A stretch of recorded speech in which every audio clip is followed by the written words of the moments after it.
Some snow, rising wind, and falling temperature. 13 miles again today, which brings our distance logged since we left our first camp to 254 miles. We've averaged about 10.5 miles a day, 11.5 omitting the 2 days spent waiting out the blizzard. 75 to 100 of those miles of hauling gave us no onward gain. We're not much nearer 𝗘𝗾𝗂𝗶𝗽𝗺 than we were when we set out, but we stand a better chance, I think, of getting there. Since we came up out of the volcano murk, our spirit is not all spent in work and worry, and we talk again in the tent after our dinner. As I am in 𝗘𝗾𝗂𝗶𝗽, I would find it easier to ignore I's presence, but this is difficult in a two-man tent.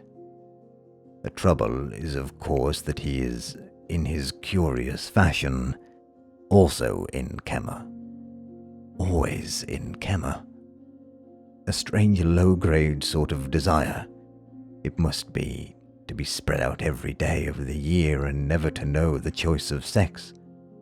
But there it is, and here I am. Tonight, my extreme physical awareness of him was rather hard to ignore, and I was too tired to divert it into untrance or any other channel of the discipline. Finally, he asked, had he offended me? I explained my silence with some embarrassment. I was afraid he would laugh at me. After all, he's no more an oddity, a sexual freak, than I am.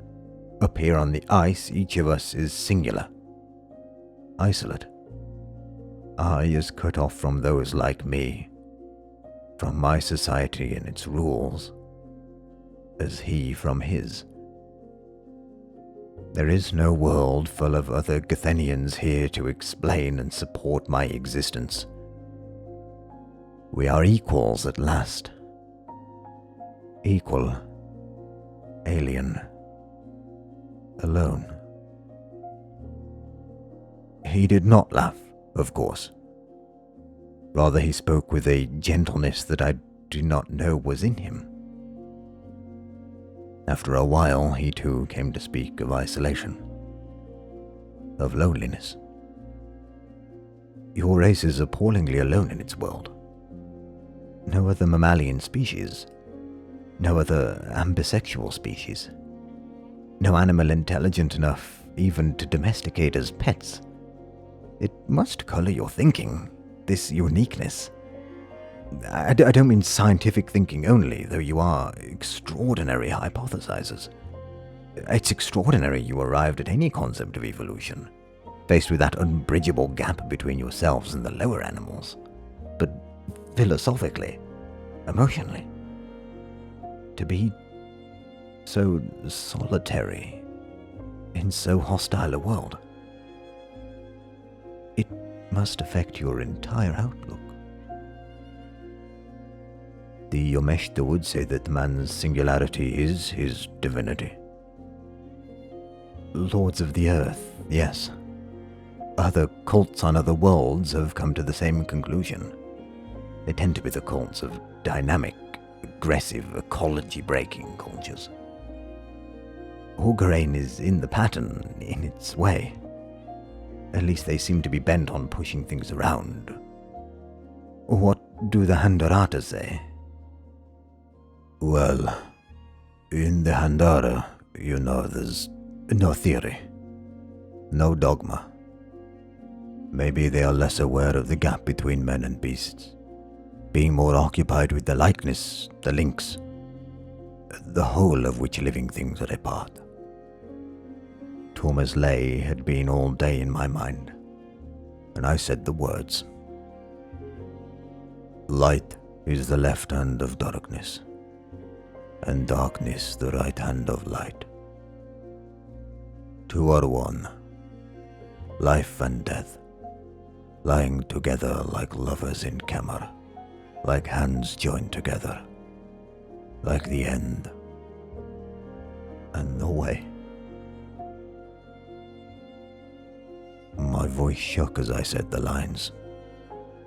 For I remembered as I said them that in my letter my brother wrote me before his death he had quoted the same words.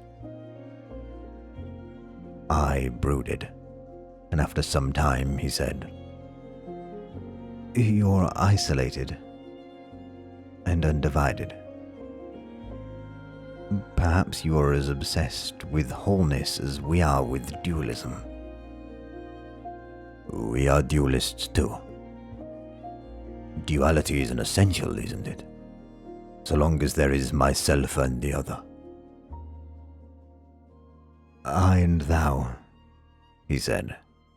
"Yes, it does, after all, go even wider than sex." "Tell me, how does the other sex of your race differ from yours?" He looked startled, and in fact my question rather startled me. 𝗘𝗾𝗂𝗶 brings out these spontaneities in one. We were both self-conscious. "I'd never thought of that," he said. "You've never seen a woman." He used his Terran language word, which I knew. "I saw your pictures of them.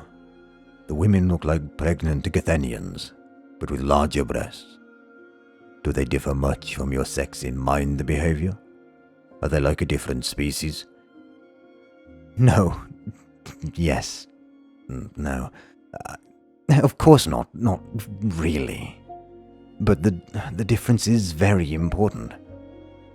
I suppose the most important thing, the heaviest single factor in one's life, is whether one's born male or female.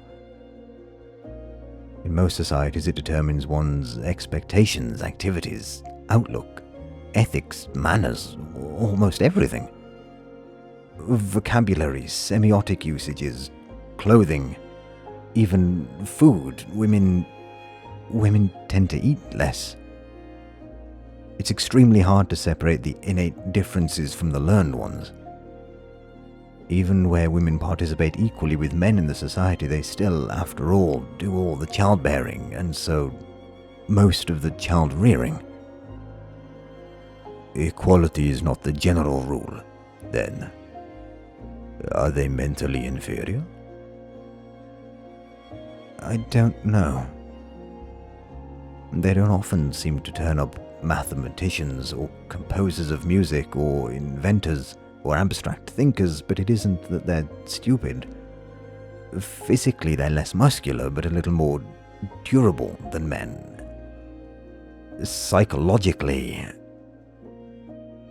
After he had stared a long time at the glowing stove, he shook his head. "A hearth," he said. "I can't tell you what women are like. I never thought about it much in the abstract, you know, and God, by now I've practically forgotten. I've been here for 2 years. You don't know, in a sense, women are more alien to me than you are. With you I share one sex. Anyhow..." He looked away and laughed, rueful and uneasy. My own feelings were complex, and we let the matter drop.